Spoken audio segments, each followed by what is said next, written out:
What did I just say? Did I insult anyone? No. No. Okay. Probably somewhere, but We're all insulted, Tans. But we're going to be passive-aggressive and say, no, I'm not insulted. No. You're insulted. Who's insulted? Don't be so sensitive.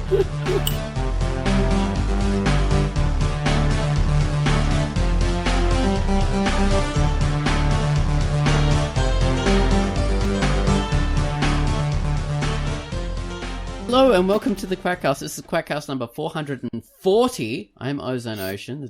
This is the Drunk Duck QUACKCAST, and with me is Pitface. Hi, Pit. Hi, Oz. Hi, you're full of ice cream. Baines. Hi. Baines. Hello. Baines.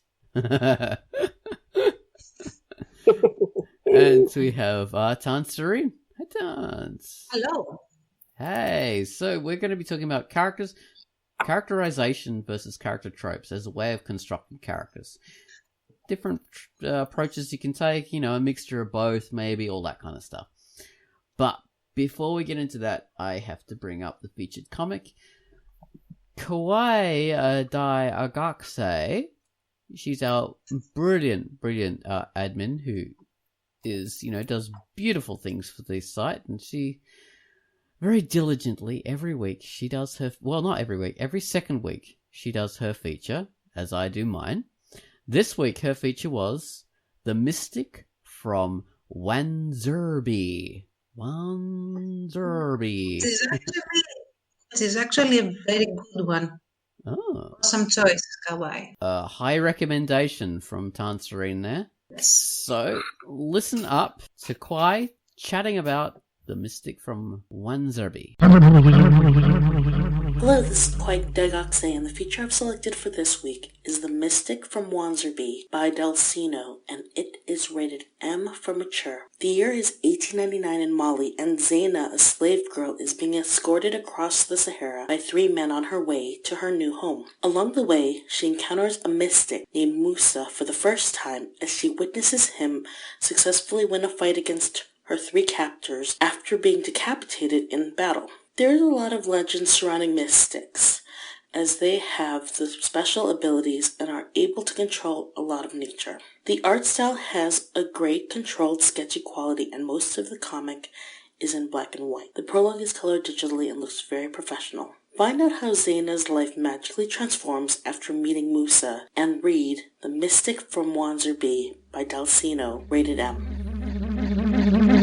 And that was our feature, The Mystic from Wanzurbi. Thank you very much for that, Kwai. I'm probably not pronouncing that right at all.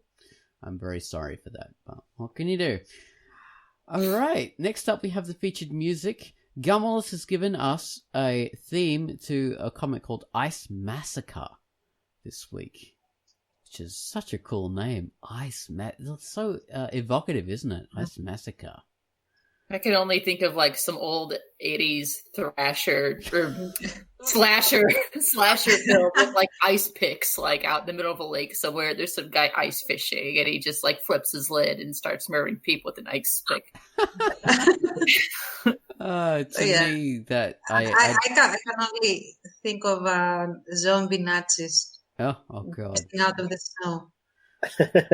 Red snow. Yeah. Well, to me, that conjures up the idea of like just a shelf of ice just going and flattening people. Just the ice like going in great crystals just spiking out of the ground and stabbing people on icicles and stuff like that. The ice. Fatality. Exactly. The ice taking its red. Sub-Zero wins. So the music, I would describe it as a quiet, contemplative meditation on the vastness of space and time. Gentle ripples of sound lap against and wash over you, building slowly and then receding back into the ocean of time. Percussive tinkles glitter within the flow, like unusual seashells or sparkling pieces of colorful coral. For a moment they catch your eye only to disappear again forever in the wash of sound. Take it away, Gumwallace, with Ice Massacre.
And that was the musical theme. Gun Wallace has given us a theme to Ice Massacre.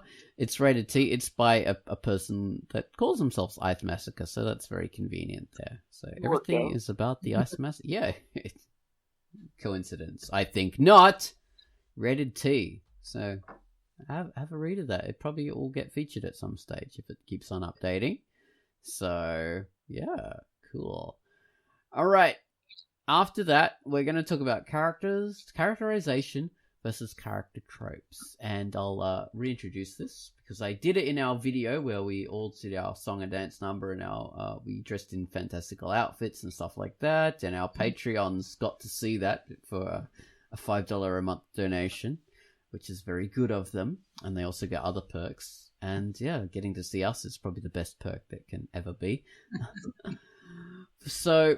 okay, with constructing characters, there's a whole bunch of ways you can do it, but I sort of set up this artificial versus thing. So character tropes. That is when there's a lot of advantages to it. You can very quickly create characters just by having like a checklist of tropes, archetypes basically. A character can fit into an archetype and they're made of a bunch of tropes. So you like a nerdy character, a heroic character, intellectual, a villainous character. So, and then you think, okay, this is my archetype. I'll give them a bunch of tropes. Okay, so I've given, like, if you're doing anime, your villain might have glasses and they push their glasses up all the time, and that gives them, because they're like intellectual, then they have other kind of tropes along with that. So they're really clever. They sort of know what's going on, blah blah blah. And other character tropes, like you may have your fat character who is a comic relief. So they have a bunch of tropes that go along with that particular character archetype. And so the advantage of that is that your audience very, very quickly understands what the character is about. They know the motivation, they know what the character is capable of, what they're going to do, how they're going to perform in the story, and they can relate to them very quickly because they know the tropes, they know the archetype. It works for them. So there's a lot of advantages to doing that. So it's not a bad thing to do. Yeah, use archetypes, make them work for you, use tropes to flesh it out. And we all accept that. We know it, and it works. And yeah, to do that. Characterization, thinking of that as like the polar opposite. It's not really the polar opposite, but I'm setting it up like this in order to sort of contrast with tropes. So that's a lot more difficult. If you want to set up your character and all the ways your character sort of thinks and acts and looks in a more organic way, that takes a lot of time to build. You do that over the course of several pages, maybe like 20 pages, maybe 100 pages. This is like a contract you enter in with your reader, your audience, to do this, because you're expecting them to read along and to grow with your character. So your character grows and expands, and you can see, oh, that's the reason they wear the glasses. That's the reason they drink all the time and they don't get on with their ex-wife. And okay, so yeah, that's how this character is built. So you slowly build them up with your audience, sort of participating almost. And the advantage to that is, even though they don't immediately get the character and identify with them, they grow with it. So they become more invested in the character. And hopefully end up satisfied with whatever they end up learning down the road. Not necessarily like it's something they were expecting, but that it's an outcome that they feel was worth the journey. Yeah, true. And they want it. When you grow with the character like that, then the character becomes more, you have more of a personal connection to the character, and you start to care about them more than the story, if you've done your job really well as a writer. So that is why we like to see characters in sequels and episodes and all this, because it's not necessarily a story we want to see continue. We just want to see more of the character. So characterization, rather than just sticking with tropes and archetypes, is a really good way to move forward. But, I mean, that we're talking about those. I'll just finish like this thought, but so I'm explaining this in terms of extremes. Now, in reality, these things don't always function as either or. You can start off with one and move to the other. And that's what we're going to talk about, like all the different kind of things. But yeah, sorry, Tans, go ahead. I just wanted to add on your binary separation. See, now we're modern. Anyway, I wanted to say that generally you tend to find, generally speaking, more characterization in the stories that are character-driven and more trope adherent, say, characters in stories that are story-driven. And so you might have, let's take Lord of the Rings. It's a story-driven story, not so much character-driven. So you have more quote-unquote tropey characters in that they serve a specific purpose. They have the classic fantasy group arrangement to them, and so on and so forth. Whereas if you take Game of Thrones and discard the last season that we don't talk about, you get to see that they are more character-driven than story-driven. Yeah. So you see more of fleshed out, as we call it, fleshed out characters, more 3D. They are not colored within the line. You get to see more gray areas, more reasoning. They develop into what they become over time. They keep developing until someone drops the ball and they become tropes. Oh, well, so they developed in reverse. Yeah. Yes. Whoa, yeah, well, that's something... It doesn't revert. No, it would be unfair to say it reverts. It just disappears. They just become cut out of themselves and they are not who they used to be. Right. That happens to the whole setup as well. So that's a different podcast. Well, one thing I wanted to talk about on that is one of the disadvantages of going with the tropey archetypal kind of approach is that you get what they do in Big Bang Theory and a lot of other things that are more tropey archetypy. You revert to type, which is what we talked about in the video. You give your characters a little bit of growth and a little bit of development, but because you're so invested in the tropey setup, you tend to go back and they lose that growth and they just, I could be this and I could do that, but really I'm really a nerd and that's what I am. So they revert to type. So which is the real disadvantage of sticking too closely to archetypes and tropes. You tend to want to keep that, and that becomes because you define the character yourself that way. So when you come back to it, when you're doing more development, you always tend to revert back to the mean again, that's disappointing to your readers because they want to grow with it. They've invested themselves into this for so long, or they've watched this thing and they want to see how your character gets changed just by interacting with your other characters, not just the story and situations. And when you revert to type, it's a betrayal. So it is you basically throw out of the window all the investment that you have done as a creator, but your audience also has done as your audience. However, I have to say, because it would be, I think, otherwise unfair, that even if you choose to go the way of tropes, again, if we take Lord of the Rings, they are very tropey. But the way that the trope is, manifests in the story, especially in the books,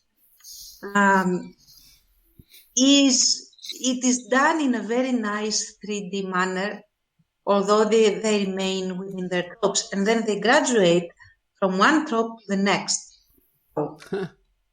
So you do get the feeling of development, even though we could argue that they just are different kinds of tropes. Afterwards, they become so archetypical that's why Lord of the Rings has affected the genre of fantasy this much, because all the characters are basically different versions and stages of the journey of specific tropes. We could say that, but it was done in such a way that you could again say that it is a kind of characterization. And like if you take Frodo is he is the trope of the naive character, both in the terms of being standing for the audience. We learn the world through him, but also he's actually naive about the ring and all these things. Then he ends up in the end becoming the wise one. He is the wise old man, in a sense, although he never ages. Spoilers, I guess. So in the end, you could say that he graduates as a character from the one trope to the other. Yeah. And that is his hero's journey, in a sense. Yeah, he evolves. He evolves. I cannot say that he can be a very three-dimensional character. He can be, but especially the way that he is portrayed isn't. Yeah. Which is, I think, the same. So, yeah. The other characters do as well, yeah. Yeah, sorry, go on. I was going to say, Sam definitely follows a very clear evolution from being like the naive manservant, like not even naive manservant, like naive, ruddy, working class peasant kind of character, and he graduates to being a hero in his own right, like full-fledged character. He graduates to being a human being. Yeah. So you have that in all down the line with the characters like Pippin and Merry. They graduate from being comic relief, like funny little fellows, into being heroic characters in their own right. Mm-hmm. Aragorn from being, what was he, like a sort of the lonely ranger. He's the ranger, yeah. The ranger, the loner, the mysterious hero / anti-hero to a point. And then he becomes the king. Yeah. And it's a very clear thing. Yeah, he becomes a real hero. He is a kingly kind of character. Yeah. Mm-hmm. He's the good king. Yes. As opposed to the other crappy kings, the regents and all that kind of stuff. Well, yeah, and Lord of the Rings, of course, created its own, became, how do we say it? It didn't redefine, but it created a bunch of new fantasy tropes that were, I don't think they actually existed in Lord of the Rings, but people imagine they did. So, okay, so now we have like the skillful elf character.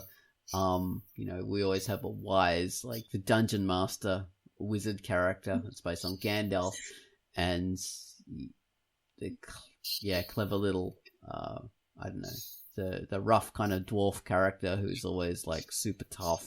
Lord of the Rings created those tropes.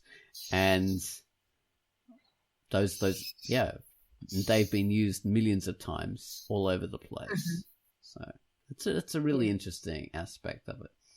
But we're getting but that's done right in the sense. So what I wanted to say was that it's not this kind of method is the bad method.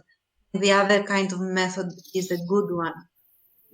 If you are skilled and accomplished, quote unquote, as a creator, you can use either method to create an entertaining story, create something that is good, artistically speaking. The problem, I think, arises when either you don't respect certain rules that go with this approach, or you try to do it too sloppily, like in the sense that you hurry through it. You try to run through and check the boxes. Yeah. Rather than let it develop naturally and organically within your story. And I think that's where the problems start, more than choosing one or the other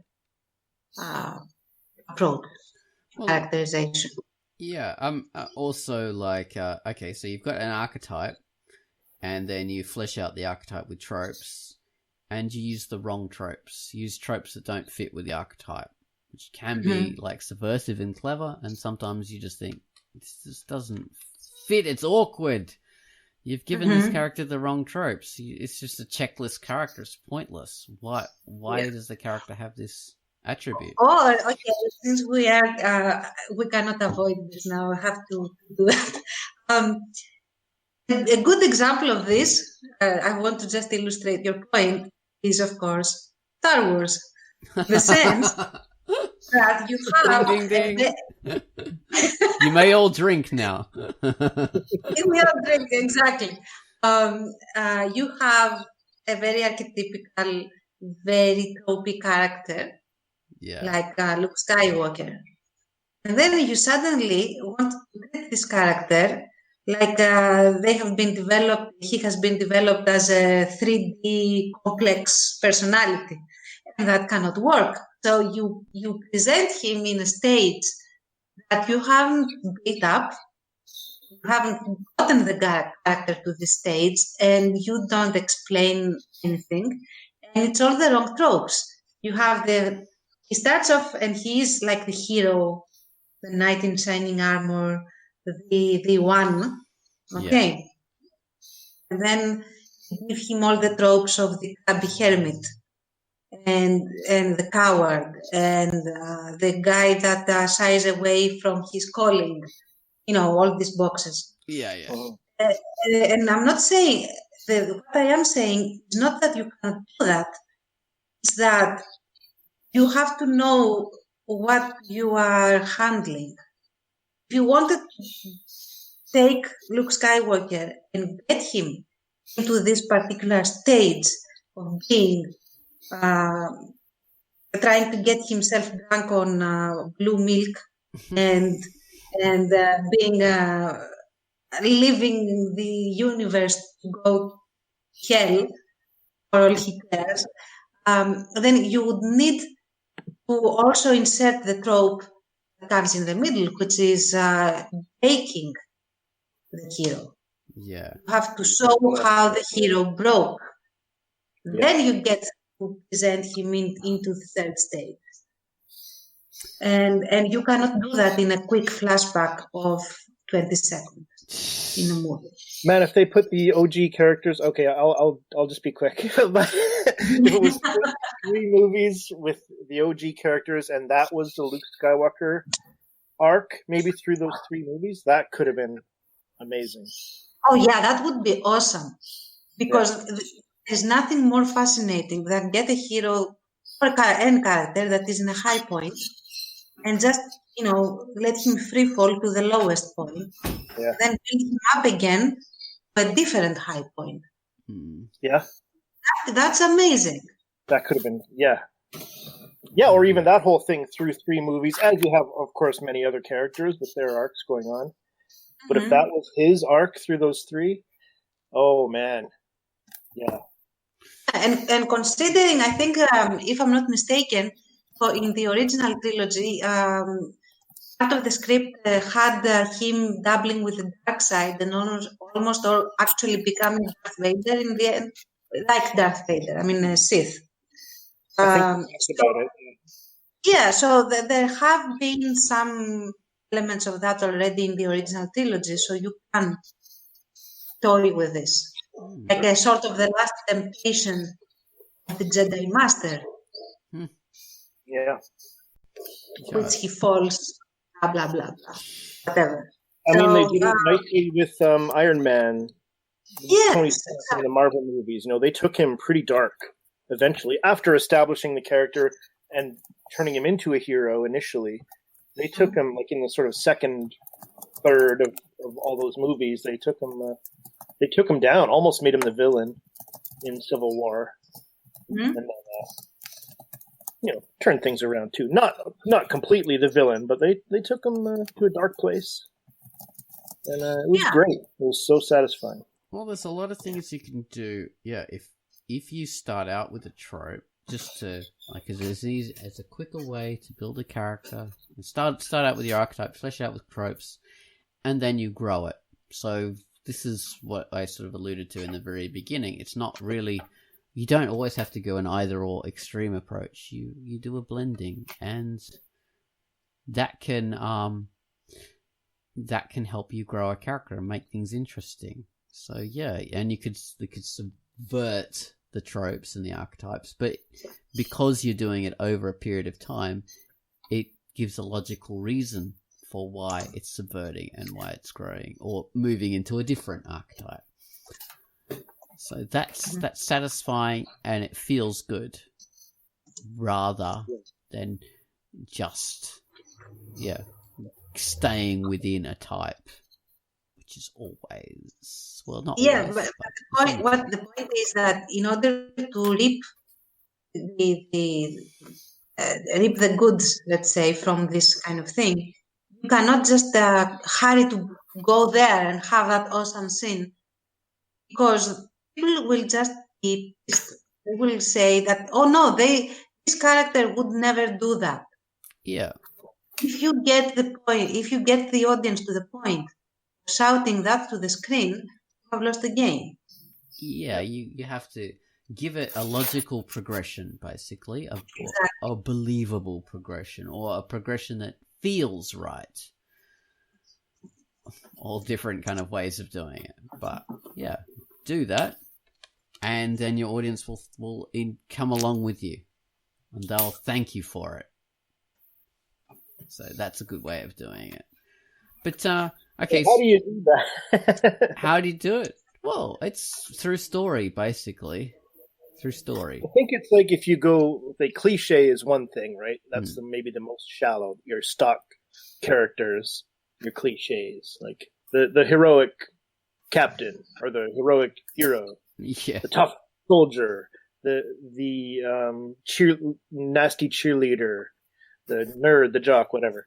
So a little bit deeper than that, I would say, is sort of more intricate tropes, right? Yeah. Which that can be more individualistic, and like you guys were saying, you can change, characters can grow into different tropes, become this, become that. Deeper than that, maybe there's another level of personality of a specific character and like specific mannerisms and other particulars. So and Terence, maybe you can correct me on this, but my thinking is like if you know what drives your character at the deepest level, which would be like what do they want the most, even if they don't know it, What do they fear the most, What would they never do, no matter what? I think that also requires the writer to have a light hand, so to speak. So you can't be super controlling. And what I mean by that, when you want to make something character driven, you can't say, all right, this is the plot and the characters are going to conform to this plot. You have to be brave enough to kind of let your characters direct your story for you. And that's not to say, stop thinking and just be like, oh, well, this guy, he likes girls, so he's gonna see some girls. Like think of a way to make the interesting and to create, some areas where something interesting may develop either now or down the road. But you have to you have to be truthful about your characters. You have to be truthful with yourself about who they are and how they may impact your plot.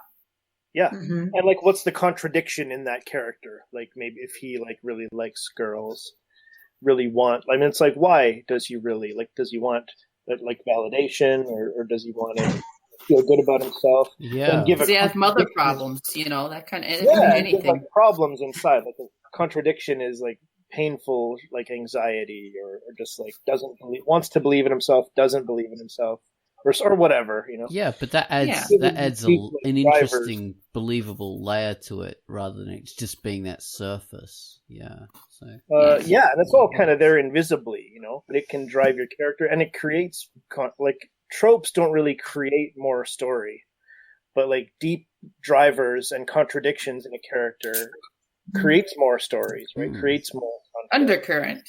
Yeah, like undercurrent. Yeah. And like Pitt was saying, like that can take your character through the story. That can create what the stories are, maybe. yeah, I was thinking of a good example from. Okay, so a tropey way to start a story would be like if you're doing a hard-boiled noir detective story. So you've got your detective there. He's dressed in a trench coat and a fedora, and he's drinking his whiskey, and he thinks, "Oh Jesus, yeah, it's another blonde dame come into my office," and yeah, he's smoking his cigars and stuff like that, and yeah, pounding down a whiskey, and he's depressed, and he's got wife issues or whatever, like those characters did. Okay, so that's one way to do that character. So you've basically just got the archetype, and you've given him all those tropes that fit with it. A more interesting way to do it would be to show why he was like that. Maybe he's got because those characters were created in the 1920s and 1930s, so he would have been like that because he served in the First World War. So he has, you build him up by giving him those issues. Or maybe he used to be on the police force and he had to quit because it was too hard for him. And that gives that character way more depth and interest to it. So he's not just the boring old typical noir detective. Maybe you like that trope, but it can get a little stale. But if you provide reasons for it and build it up, then that I think is a lot more interesting and gives a more meat to it. I'll go on. Yeah, I'm sorry. I bad of knowing when you guys are done talking. I sound like a prick. Sorry. And it's also like a matter of, next conversation starts, you're like, I gotta get my thing in now. But anyway, that aside, I think when you have it the other way, kind of surface deep character who's very like reactionary and stuff like that, that works when you can see the impact that they have on the world. The world isn't so much affecting them, it's vice versa. And that's kind of like the Judge Dredd thing, sort of. Like Judge Dredd is always Judge Dredd. What makes those stories interesting is how he impacts the world around him, which it's kind of the opposite of what I'm saying, but I guess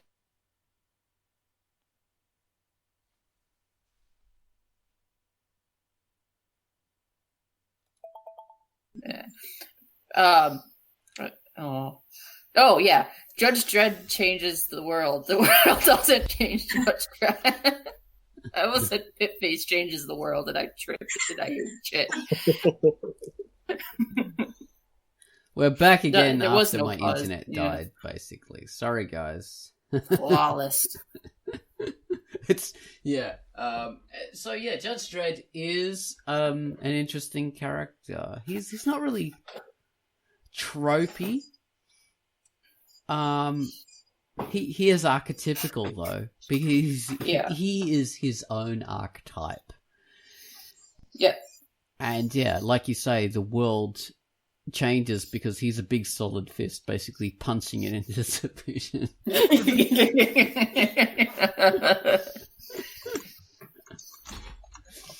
But yeah, that's an interesting kind of take on things.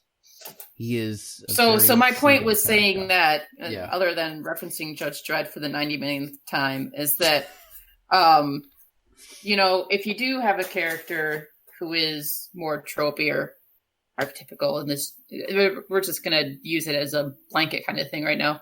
If you do have a character who is surface level, let's just say, and that could be tropey as well, it can work if they have an impact on the world and you see how the world changes or something like that. You know, if you have a tropey character in a tropey world and things just aren't interesting, then most times you need to, I mean, obviously it goes without saying, like, you need to have something happen eventually to be of consequence, you know? Yeah. Or change in development, basically. Not always reverting everything to the mean like in an old style sitcom, because that gets stale. Absolutely. You have something grow and change. Yeah, that's a good point.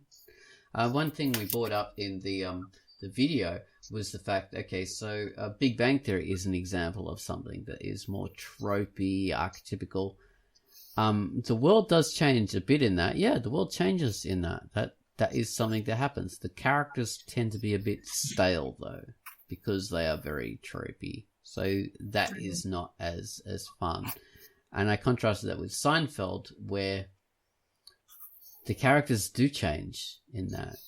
They start out a bit archetypical, a bit, but they quickly subvert that in every single way. And as the show goes on, they change a lot over the course of it, I think, anyway. I don't know how much their motivations as characters change, really. The motivations... They get put into different situations and stuff, but, like, they're always assholes. They're always, you know what I mean? Like, they like, their jobs might change and stuff like that, or the series might put them in different situations that are long lasting. But, like, Jerry's always Jerry. You know, Elaine's always Elaine, as far as I remember anyway. I mean, I don't remember them having any major changes. We start off in this show with Jerry sort of being a more like a Bugs Bunny kind of character. So he's more heroic, kind of everyman kind of guy. He's the one who we're meant to sympathize with. As it goes on, he becomes... Oh, he's like that because he's an asshole. That's why he's like that. So there is that bit of a change, and there was a reason for him, you know, always being like Mr. Teflon, you know, coming out clean from any situation, because he's a selfish asshole, and that's how that sort of progresses. George, he's like this like fat loser kind of guy, and you see him not getting any girls, and you think, oh, that's that kind of archetype of the character. He's not getting the girls. He's a fat loser. You know, he looks up to Jerry. He's like a sidekick. And as it develops, you see, no, he, like Jerry, is an asshole in his own right. And he does get the girls, and he can't stick with them because of his own selfishness. And that's how that kind of develops. It's like, you know, he's not getting girls because of the set of tropes, but he's not getting girls because of, you know, these more believable character traits as they grow on. And Kramer is like, oh, the mad wacky neighbor, ha ha ha, I'm Kramer. And we get to see, yeah, actually Kramer would possibly be a bit diagnosable. He's actually pretty insane and pretty crazy, and he lives in a pretty horrible way. So that's how the characters sort of develop. We have like reasons for them being as they're being, and they do develop a bit from that. It's not just they're always the same no matter what situation they get put into. It's I see that happening in that show. I also want to say on that, I haven't seen Seinfeld yet, but the general thing that I would like to point out is that whatever you want to do, start with a trope or not, and or characterize whatever, the motivation, as I was starting to say before we cut off, is extremely important. And there are two levels of motivation that, as a writer, you need to have in mind for every character. One is the motivation that comes from whatever it is that they are dealing with as a setup. Are they trying to get to set up a business, or are they trying to win a war, or I don't know, whatever. So that is one level of motivation that they have. Okay, I want to succeed in this, considering the social and historical situations of whatever it is I am in. But there is another one that is more personal, of what does the character want for themselves personally within this particular setting. Someone might want to become a political personality, for example, use this particular point in time and the particular overcoming of the obstacle that there is in the story to elevate themselves into a particular political position, let's say. Or they might be out for revenge on certain people, may or may not be on the same side as them. They might want to win over certain people. We have, as writers, to know what they want. They might want to assert themselves in certain things, to themselves certain things, whatever that is. Because that is going to govern the choices that the character is going to make, whether they are a trope or not. And if you are disingenuous to that, I think in many cases, even though the audience might not be able to put their finger on it, they are going to catch that it is disingenuous, that it doesn't add up for some reason. It doesn't feel real, or it doesn't feel very organic, the development of the character.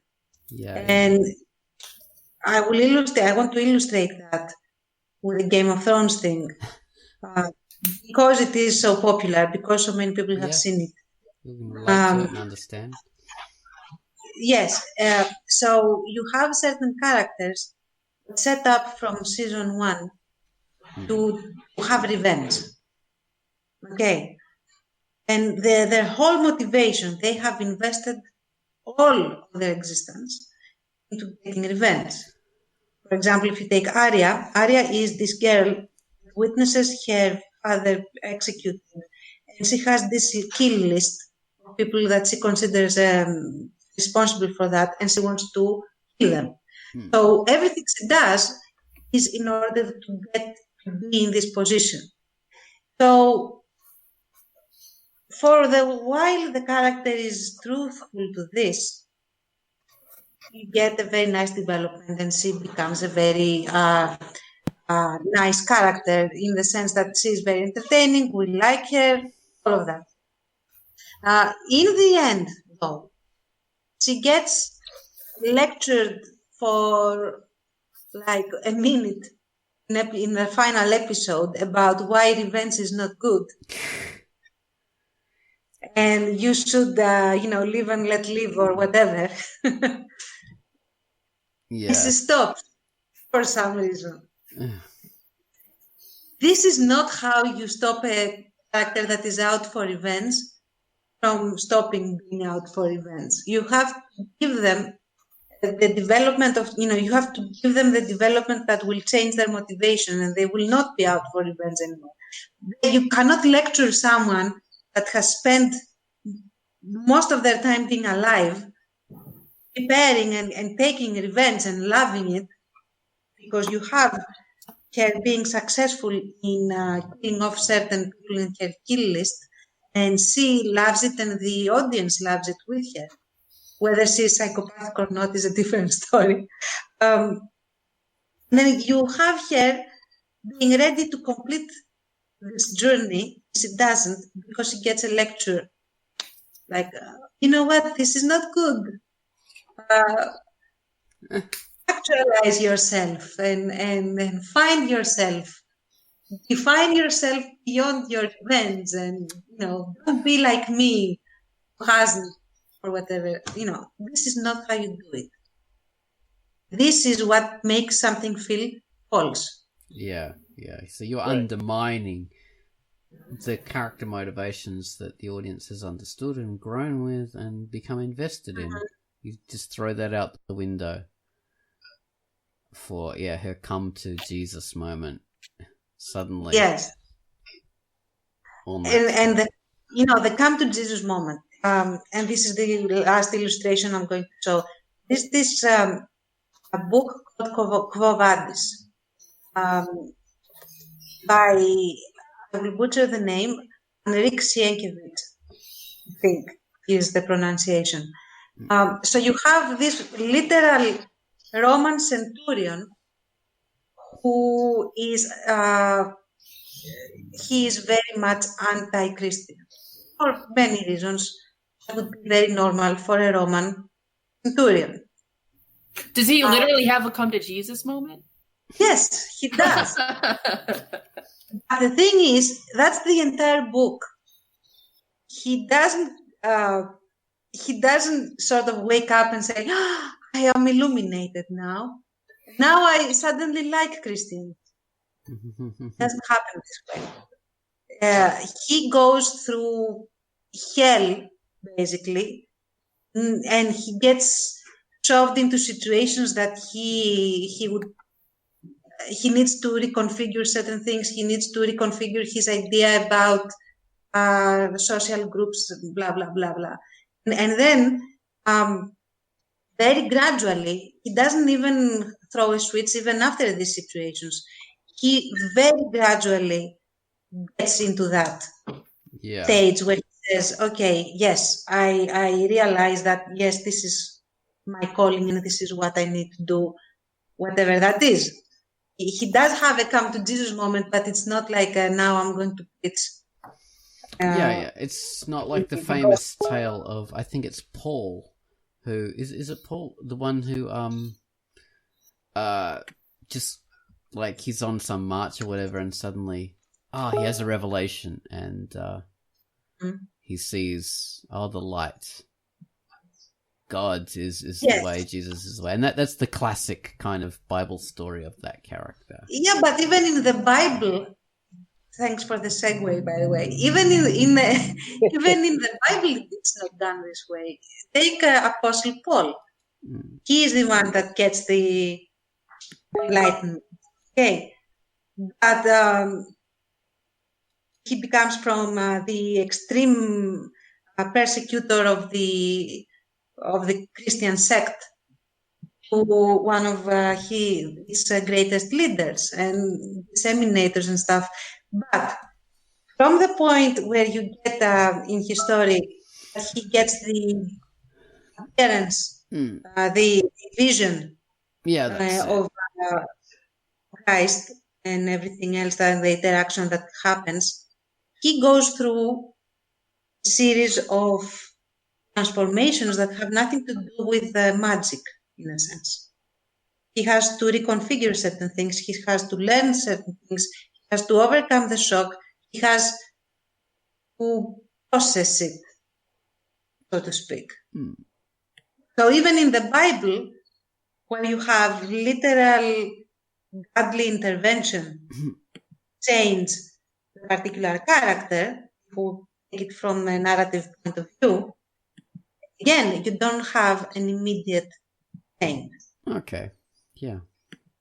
So that's why it's better than Game of Thrones. Yes. Read the Bible, guys. It's better than Game of Thrones. And just as bloody a lot of time. Yeah. So be responsible with your characters and be careful about making them too tropey, too archetypal. Because there are disadvantages. Like, we're sort of getting towards the end now, so I'll sort of retread some of the points. So, by all means, use archetypes, build them up with tropes. There's nothing wrong with that. It's a very easy way for your audience. It's a very quick way for your audience to sympathize with your characters and become invested in your story. So that's fine if you want to do it that way. Millions of people do. I think most stories are done that way, so that's perfectly all right. But be prepared to grow outside of tropes, and if you do grow your character, pay attention to that and don't go back to your little checklist that you began them with. So, yeah, just don't become overly attached to your, your initial setup of your character.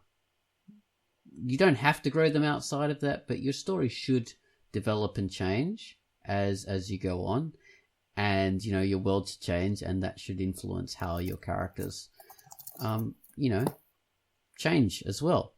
So pay attention to that. That's just, I suppose, that's my take on the whole thing. You don't have to go, you be intellectual and clever and say, yeah, I'm not going to create my character with tropes. This is all going to be like handmade. Avoid that. Eventually, like TV tropes, if you go to the site TV tropes, everything has tropes in it. And not all of those stories were created with the tropes in mind. So yeah. I know there's that. Like, we can always fit something into a category, but I'm just saying, like, you're not starting off with a bunch of initial conditions in your head, and you're saying, okay, I've looked up TV tropes. I want page 15, page 2, and page 25. My character is going to be built out of these things. You come to those naturally. I mean, people can look at your character afterwards and say, yeah, I can pick out all these kind of tropes that your character has.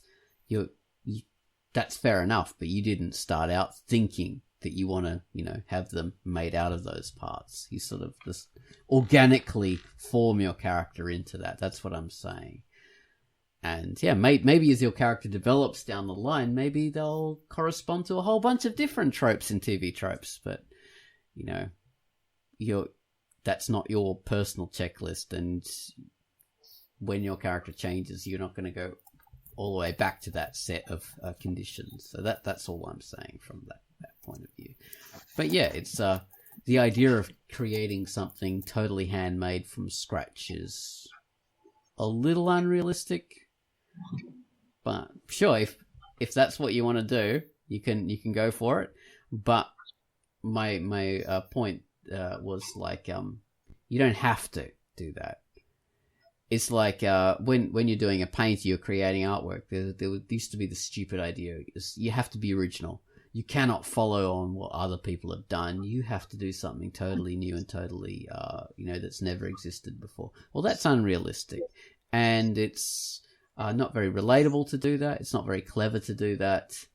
You should always go on.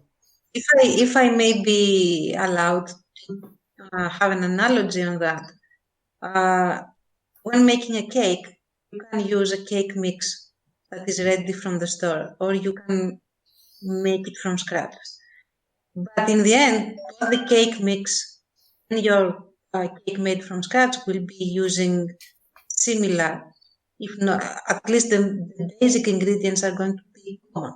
The point isn't that, because the cake mix has flour in the box, I'm not going to use flour in my cake.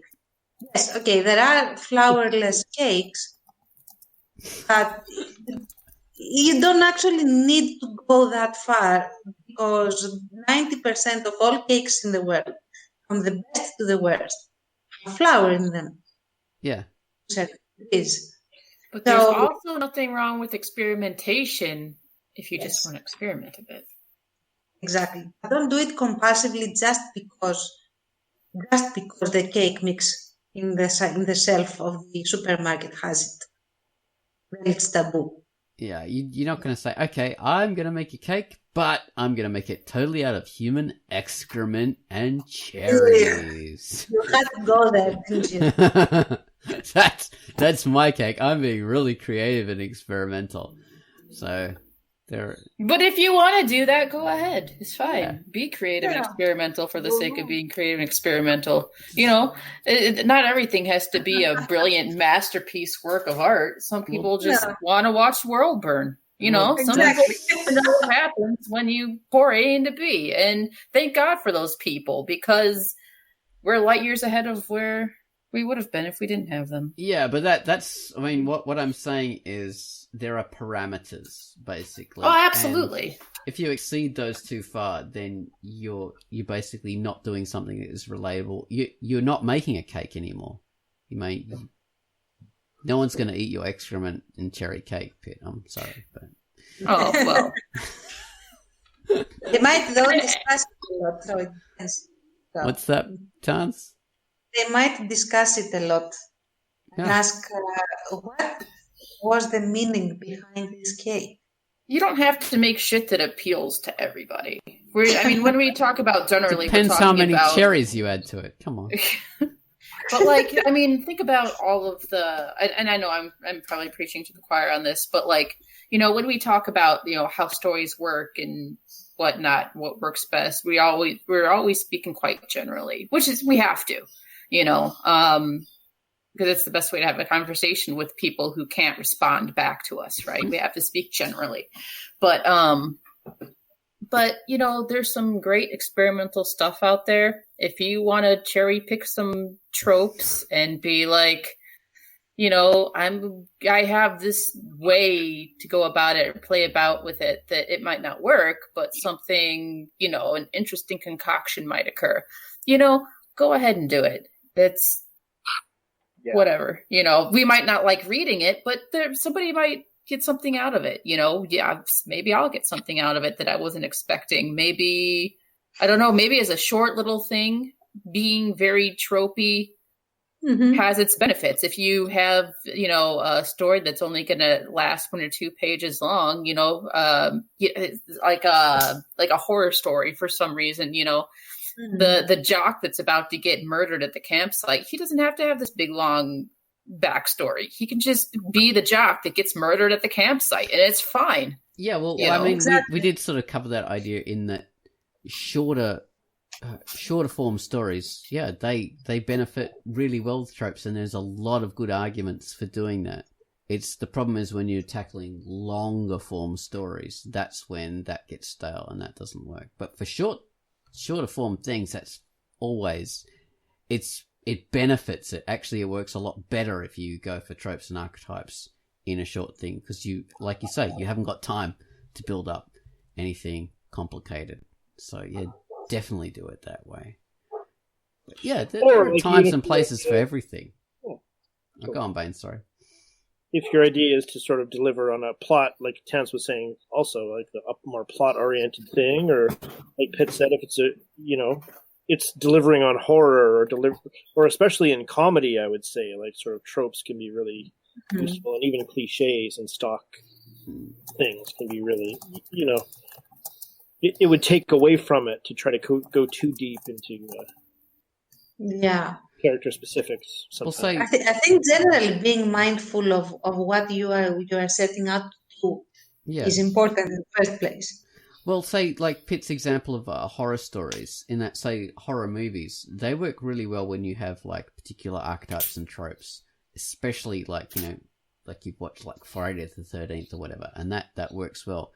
Where it doesn't work well if you sort of stick with tropes is when, like, you have, like, you're on the 15th version, like the 15th sequel, and if everything just keeps on repeating and nothing changes, then that starts to fall apart after a while. So, yeah, it works in one movie, it might work in 2 movies, but if you keep on going just with the same formula, then things start not to be as appealing anymore. Your audience gets bored with it.